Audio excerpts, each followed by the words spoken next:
जननी ने कभी राम को आदेश नहीं दिया, और आज सीता जी की परछाई जो है वो राम को आदेश देती है, जाइए मृग को मार के लाइए। राम जी कहते बस अब लीला प्रारंभ हो चुकी। राम जी ने धनुष उठाया, लक्ष्मण से कहा भैया तुम्हें सीता जी की रखवारी में यही रहना है, मैं मृग का वध करने जा रहा हूँ। आगे आगे मृग, पीछे पीछे श्री रघुनाथ जी और सीता मैया की रखवारी में आज लक्ष्मण जी उपस्थित हैं। जैसे ही आगे निकले हैं और दूर जाकर के भगवान श्री राम ने एक बाण मारा, वो मारीच मृग जो बना था वो जैसे ही मरा तो उसने मरते मरते भी महाराज अपना काम कर दिया। आवाज लगाई, हे लक्ष्मण, हाँ लक्ष्मण मुझे बचाओ, सीते मुझे बचाओ। और ये करुण आवाज जैसी सीता के कान में पड़ी है, सीता जी व्याकुल हो गई। हो आरत गिरा, आरत गिरा, सुनी जब सीता।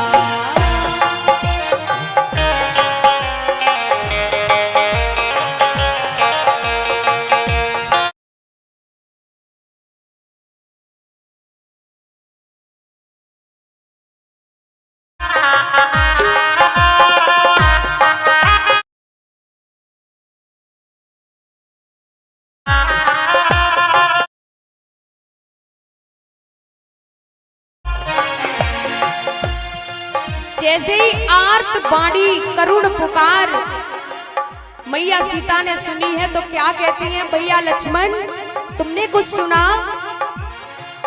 आरत गिरा सुनी जब सीता,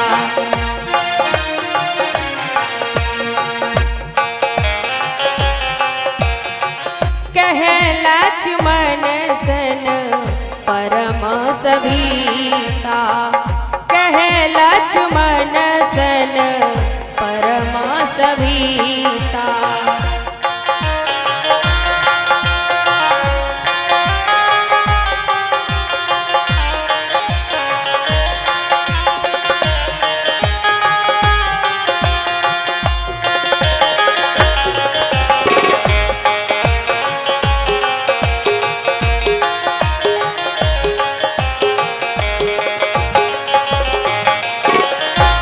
लक्ष्मण भैया से कहते भैया तुमने कुछ आवाज सुनी? नहीं नहीं भैया मैंने कुछ नहीं सुना। अरे लक्ष्मण मैंने सुना है, तुम्हारे भैया तुम्हें पुकार रहे हैं, तुम्हें बुला रहे हैं, उन पर लगता है कोई बहुत भारी संकट आ गया है। अरे भैया ऐसा कौन सा संकट जो मेरे प्रभु पे आ सकता है? मैया तुम मेरे भैया को नहीं जानती हो, वो कालों के भी काल है, कोई सा संकट कोई मुसीबत मेरे प्रभु पर आ ही नहीं सकती।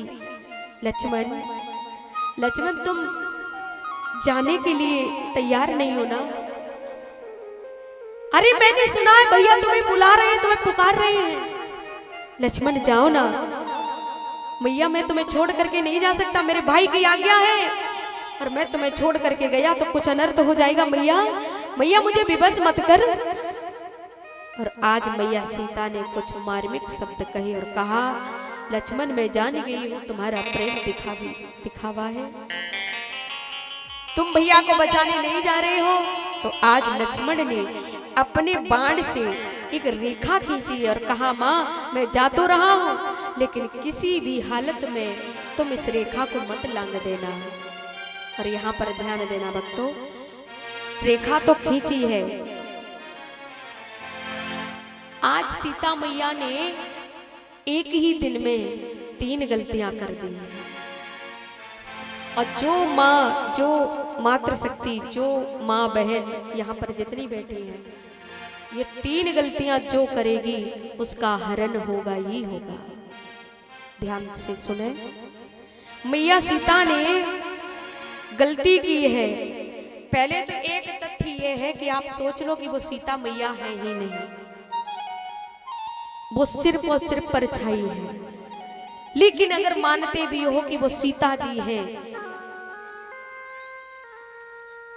तो पहली गलती जो करी है ना कि राम जी को अपने आप से दूर कर दिया।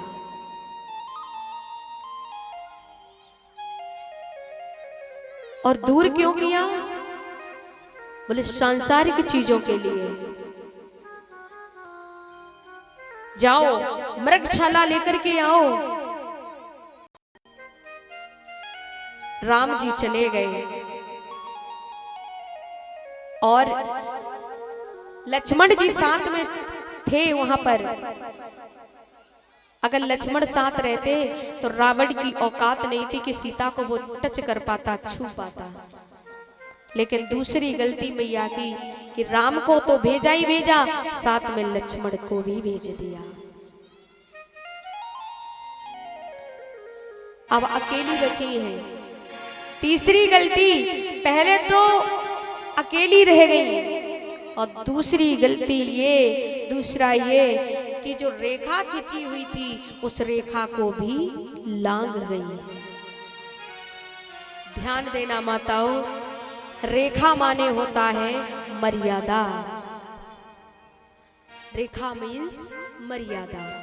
और जो स्त्री जब जब अपनी मर्यादा को लांघी है और तब तब उसके साथ गलत हुआ है, तब तब वो किसी रावण के चंगुल में आई है। इसलिए मातृ शक्ति को हमेशा रेखा के अंदर रहना चाहिए। रेखा मीन्स मर्यादा के अंदर रहना चाहिए। कभी भी स्त्री को स्वच्छंद रह करके नहीं विचरण करना चाहिए। माताएं कहती हैं, आजकल की जो बेटियां वो कहती हैं, अरे हम अपने पांव पे खड़े नहीं हो सकते, हम पढ़ लिखे गए हैं, हम शिक्षित हैं, हम बालिग हो गए हैं। आप पढ़ लिख गई हो, ठीक है, आप बालिग हो गई हो, लेकिन ठीक है, लेकिन हमारे शास्त्र जो कह रहे हैं वो कहीं ना कहीं सत्य है, वो झूठ नहीं है कि स्त्री को कभी भी स्वच्छंद अकेले नहीं रहना चाहिए। वो किसी न किसी के अधीन जब रहती है ना, तब ही वो स्वच्छ होती, तभी वो विदुषी होती है। जब तक कन्या है वो अपने पिता के संरक्षण में रहे, जब तरुणी हो जाए अपने भाई के संरक्षण में रहे, जब विवाह हो जाए तो अपने पति के संरक्षण में रहे, जब बूढ़ी हो जाए तो अपने पुत्रों के संरक्षण में रहे। लेकिन कभी भी स्त्री को अपनी मर्यादा के बाहर नहीं रहना चाहिए। जरा विचार करिए कि त्रेता युग में केवल एक रावण था, तब सीता सुरक्षित नहीं थी, और आजकल तो घर घर में रावण बैठा है। कैसे रहेगी सुरक्षित सीता?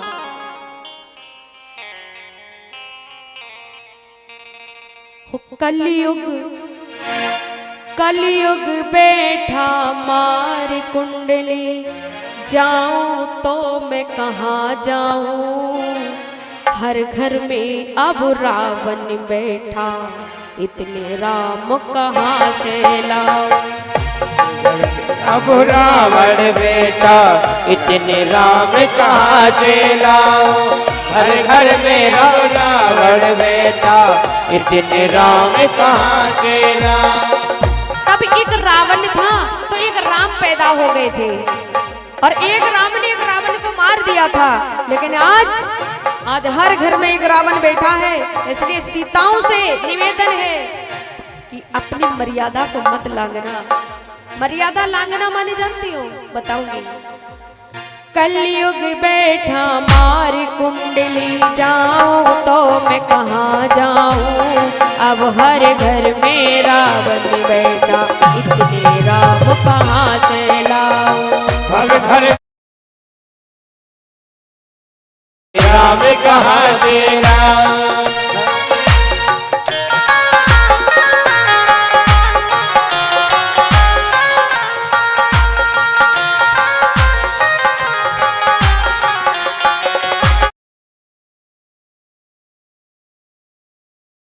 घर में अब रावण बैठा, इतने राम कहाँ से हमारे समाज की सीता जब जब रेखा लांघती है और तब तब वो रावण के चंगुल में आती है और रावण उसके हरण करके ले जाता है। मर्यादा है माताओं कि जैसे आप भले पुत्र के साथ बात कर रही हैं लेकिन हमेशा मर्यादित रहे, कभी इतना ओवर ना हंसे, ये वर्जित है। कभी मुंह फाड़ करके माताओं को हंसना नहीं चाहिए। आपके घर में भले भाई है, आप भाई बहन हो, लेकिन कभी ऐसा श्रृंगार नहीं करना चाहिए, क्योंकि जो श्रृंगार होता है ना उसमें काम बैठा होता है। पता नहीं कब किसका काम जागृत हो जाए, कोई अनर्थ हो जाए, तो आपको लिमिट में रहना चाहिए, मर्यादा में रहना चाहिए। जब तक आप अपनी मर्यादा में रहोगी ना, तब तक किसी रावण की हिम्मत नहीं है कि आपको कोई छू पाए। जब जब आप अपनी मर्यादा को क्रॉस करती हो, लांघती हो, तब इन रावणों की हिम्मत बढ़ती है। मैं मानती हूं कि सबके जीवन में कुछ ना कुछ घटनाएं घटती है। मान लीजिए कोई परिस्थिति ऐसी रही हो कि आपको किसी से काम करवाना पड़ा हो, या जरूरत पड़ी हो उसको, कहा भैया आप बाजार जा रहे हो तो कुछ सौदा मंगानी है, ले आए। लेकिन आप जब शुद्ध विचारों से किसी के समक्ष पेश होगी ना, तो फिर उसके विचार गलत नहीं होंगे। अब यही कि बिना बात के हंस रही हो, और कभी भी माताओं को अपने दोनों हाथ उठा करके यूं रख करके खड़े नहीं होना चाहिए। मैंने कई एक माताओं को देखा है, ये हमारी मर्यादा के खिलाफ है। कई माताएं बातें करेंगी ऐसे हो जाते हैं, ये बहुत ही गंदी हरकत है।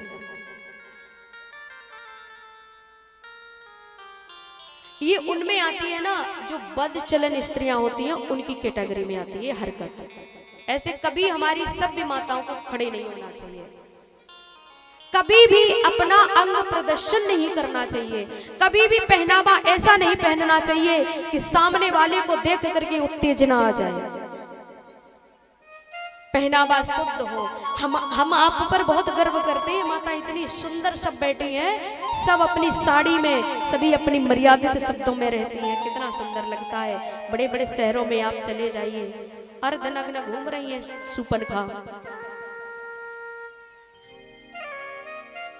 एक पिता भी घर में है, भैया जवान घर में है, और बेटियां जींस टॉप में घूम रही हैं, पागल हो गई हैं सब। टॉप भी ऐसे पहनती है कि बाजू होती नहीं है, जींस भी ऐसी पहनती है कि ना तो ठीक से कमर झकती और ना नीचे तक इतनी टांगे खुली रहती हैं। ये सब क्या है? फिर दोष देते हो, फिर मीडिया वालों को बुला करके कहते मेरी बेटी के साथ बलात्कार हुआ है। अरे बलात्कार नहीं हुआ था, ये बलात्कार करवाया गया था, बलात्कार करने वाले का कोई दोष नहीं था। अरे क्यों करते हो इतना अंग प्रदर्शन? ये भगवान ने इतना सुंदर शरीर दिया, क्या दिखावे के लिए दिया है? कौन नहीं जानता क्या क्या होता है, सब जानते हैं, लेकिन मर्यादा क्यों बनाई गई है? इसलिए जब जब मर्यादा को लांघा जाएगा और तब तब तुम्हारा हरण होगा, तब तब तुम पकड़ी जाओगी, तब तक तुम काटी जाओगी, तब तब तुम मारी जाओगी। कौन है बचाएगा? कोई है राम जो तुम्हें आकर के बचा लेगा रावण से? अरे राम है ही नहीं, सब जहां देखो तहां रावण बैठे हैं। और हम ही जब अंग प्रदर्शन कर रहे हैं ना, दिखावा कर रहे हैं, तो फिर दूसरे से क्या उम्मीद की जाए? कभी भी ऐसे वस्त्र नहीं पहनने चाहिए, कभी ऐसा श्रृंगार नहीं करना चाहिए ताकि सामने वाले की दृष्टि पड़े तो आप पर उत्तेजना हो। माताएं ये जो सिंदूर लगाती है ना, माथे पर बिंदी लगाती है, ये एक स्वाग की निशानी है। लेकिन हर माँ को एक बात ध्यान देनी चाहिए कि यदि आपके मस्तक का सिंदूर किसी ने देख लिया तो फिर ये मर्यादा के खिलाफ है। अपने सर पर इतना पल्लू हमेशा रखिए ताकि आपका सिंदूर किसी को नजर नहीं आना चाहिए।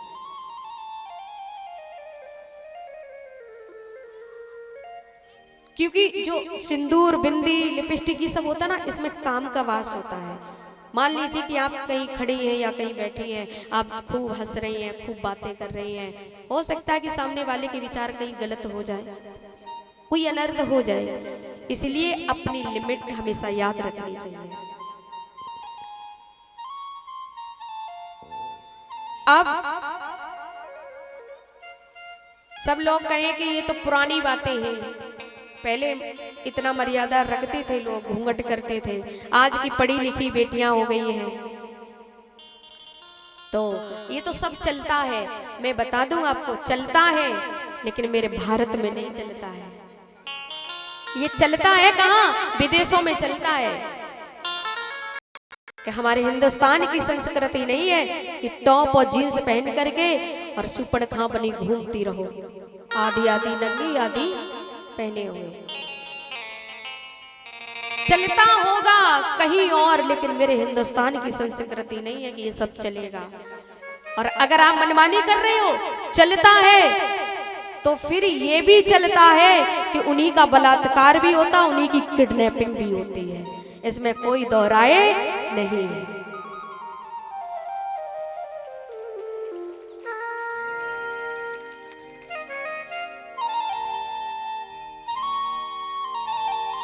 अरे भाई, हम तो उस देश के वासी हैं, हम उस देश के वासी हैं जिस देश में गंगा बहती है।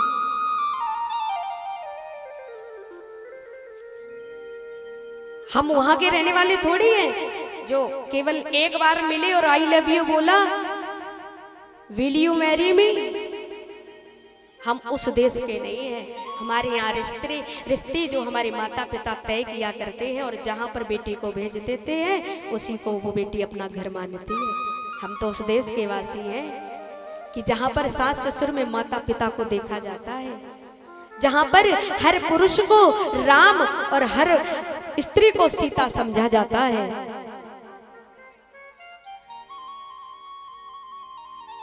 चंदन है इस देश की मिट्टी, तपोभूमि हरिग्राम है, हर वाला देवी की प्रतिमा, बच्चा बच्चा राम है।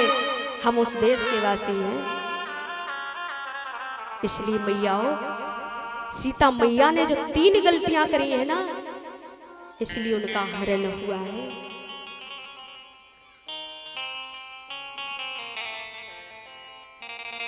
आज लक्ष्मण जी को भेज दिया और मैया सीता अकेली रह गई।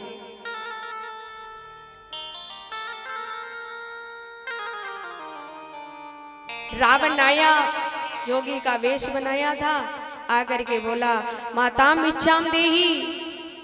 मैया आई, भिक्षा दे रही थी, रावण ने पांव बढ़ाया, अग्नि प्रकट हो गई। कहा मैं ऐसी दूषित भिक्षा नहीं लेता हूँ, अगर भिक्षा देनी है तो निकल करके आओ। अरे रावण तो कहेंगे ना कि मर्यादा तोड़ो, रेखा को लांघो।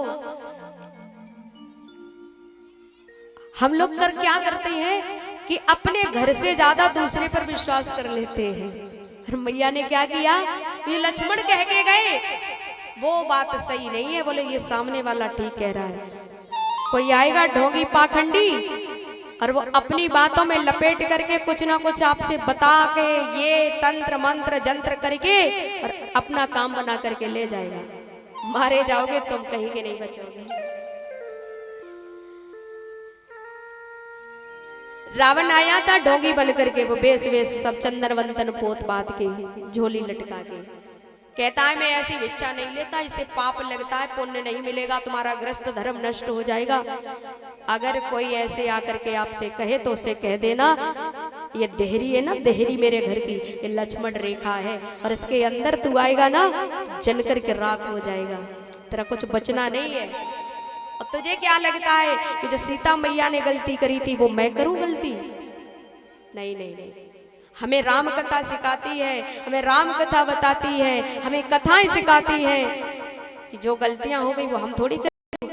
मान लीजिए कि हमारे जो बुजुर्ग किसी गुलामी की जंजीर में जकड़े रहे, या उसी कड़ी को हम दोहराएं? अरे नहीं, हम जाग गए हैं। हमारी आज की युवा पीढ़ी जाग गई है, इतने संगठन चल रहे, सब कुछ हो रहा है, हमें बड़ा गर्व होता है और हम सभी संगठनों के साथ हैं। कैसे भी करके अपने समाज की बुराइयां दूर हो। और बुराइयां दूर ऐसे नहीं होती हैं, केवल उनकी जड़ों तक जाना पड़ता है। जड़ को पहचानिए। आप उसकी टहनियां काटते रहेंगे ना, जड़ अगर बनी रही तो वो पुनः पुनः हरा भरा होता रहेगा। जरूरत है कि उसकी जड़ तक जाइए, और जड़ यही है। कोई पाखंडी आकर के कहता है कि तुम्हारे घर में सुख आ जाएगा, तुम्हारे घर में धन बरस जाएगा, कभी विश्वास मत करना। ये तो कर्मों की खेती है, जो बोएगा सो काटेगा, सो पाएगा।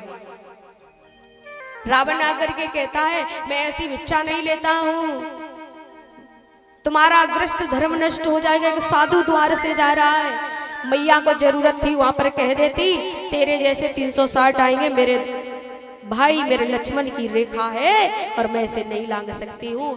सबसे बड़ा ग्रस्त धर्म यही है कि अपने जो कह करके गए हैं, जो मेरे परम हितैषी हैं, उनकी बात का अनुसरण किया जाए। और जो अपने पर विश्वास नहीं करता, बाहरी व्यक्ति का विश्वास करता है, उसके घर की सीता का हरण होता ही होता है।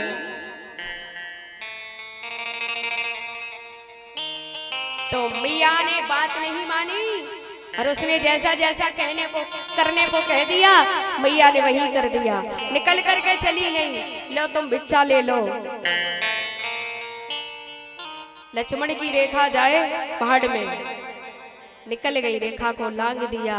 और क्या किया? क्रोधवंत तब रावण लीन सी रथ बैठाई, चला गगन पति आतुर भई, रथ की न जा। उठा करके रथ पर बिठाया और जगत जननी को लेकर के चला। कांप रहे थे हाथ पांव, चला स्वानिकी नाही। जब जब कोई गलत काम करने के लिए जाता है महाराज, हाथ पांव पहले कांपते हैं उसके। माने कि ना माने ये उस पर डिपेंड करता है, लेकिन कभी आपका जमीर गलत करने के लिए आपको प्रेरित नहीं करता है। रावण भी कांप गया था एक बार, चोरी कर रहा है। आज मां सीता बहुत करुण क्रंदन कर रही हैं, रो रही हैं, पुकार रही हैं, भैया लक्ष्मण, हे राम, स्वामी तुम कहाँ हो? फंदी छू